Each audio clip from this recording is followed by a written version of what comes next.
Resources on the House side walked out. I commend what he did, because, by God, we should be able to go to public hearings to find out what these bills are that we're voting on. And so for no other reason, and don't get me wrong, I'd probably be a no anyway because it's Department of Energy, but that is just wrong. And I'm sorry, but I have to bring that up. And the process is extremely important, and we need to be able to get to the information.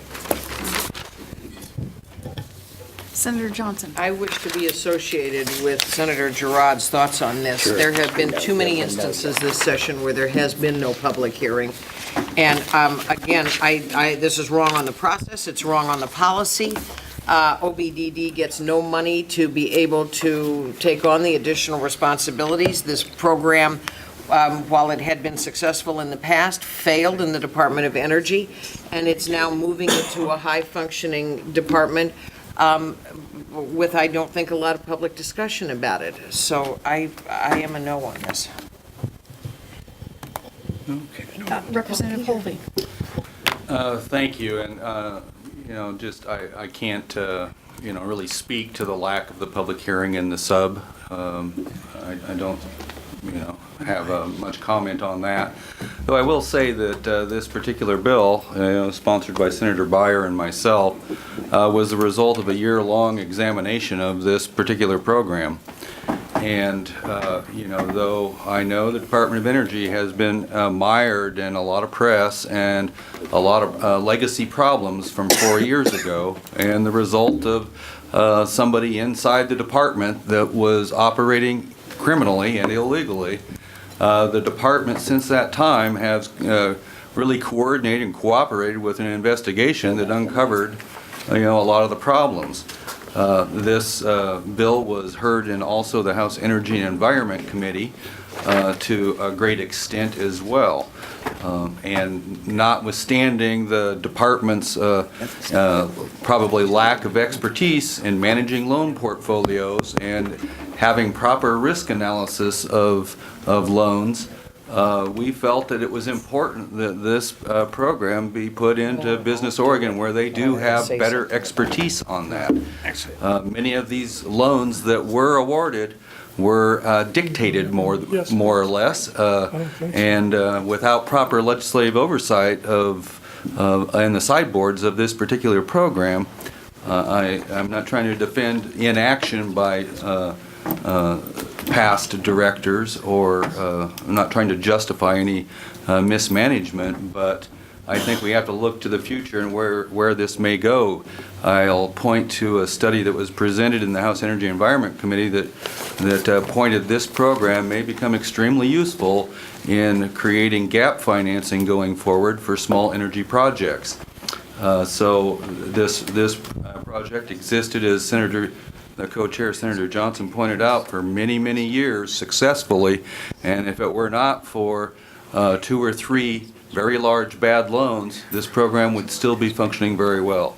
So, I think this is a wise move until we can, make sure that this program is functioning again. Other discussion, Senator Johnson. Was there any discussion, and I'll turn to Representative Holvey to ask this question if you don't mind, was there any discussion in the Energy and Environment Committee as to what the reason for moving it is? It generates revenue that supports energy right now. What problem are we solving by moving it to an agency that is perhaps not fiscally situated or with any energy expertise to know how to manage this? What problem are we solving? I don't know whether there are other shoes to fall at energy and we're trying to just get this program out of the line of fire. What are we doing? Well, I'd probably ask you to call up somebody from that department to answer that question, but from our, from Senator Beyer and my review of this, we felt that this was a loan portfolio, and managing that loan portfolio, there was better expertise in Biz Oregon than there is in the Department of Energy currently. And so that's, one of the things, and we're, spent a lot of time downsizing the incentive programs out of the Department of Energy to, make sure that when we rebuild these types of incentive programs, that we have proper sideboards, proper goals in place, and metrics to measure the success of those programs. And clearly, underwriting of loans going forward, has to be something that we write into this. So, I support the bill. If you have more detailed questions, you can call up staff. I'm not an expert in underwriting energy loans. Thank you. Further discussion? Courtesy, but I'm going to say something about it. I want to say, I'm going to the vote now. Do you want to Go to the vote, and I'll vote no. Or no, you No, can't. Madam Chair, You need Yes. to say it now. what we're discussing right now is a tradition in this building of rolling people. I have a choice. I want to vote no on this bill. I think it's bad policy and it's bad process. I have a choice of enraging the Senate President by dragging him down here to take my place and vote for me. I am unwilling to annoy the Senate President. This bill is going to pass today. It's whether I sit here and capitulate with a courtesy vote or I drag the Senate President down. I am vehemently opposed to this bill. I will be an active no on the floor, and I am going to, in apparent contradiction, vote yes today so as not to delay all of you and anger the Senate President. So with that, you can take your vote. I would say something. Yes, Senator Devlin. I did want to state for the record, we are trying, we have a lot of policy bills that are moving in the final weeks. And for policy bills, we're trying to keep 24 hours notice for public hearings, although we're on 1 hour notice for work sessions. I did notice a bill that's on the Capital Construction Committee tomorrow that was under work session that I knew didn't have a public hearing, so I got it moved to public hearings.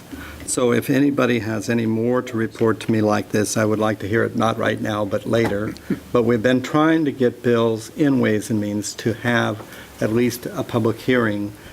Of course, all these policy bills did have public hearings in their policy committees. In particular, I think it's important if the bill is substantially changed, that it be able to have another public hearing. Just put that on the record. So you can go to a vote. Thank you. Representative Smith. Well, thank you, Madam Co-Chair. I also have concerns with House Bill 3166A, but in the interest of bipartisanship, as I look at the vote count here, I'll give a courtesy yes vote, and then on the House floor, adjust my vote accordingly. Thank you. I appreciate that, Representative Smith. Any other discussion? Mr. Rocco, will you call the roll?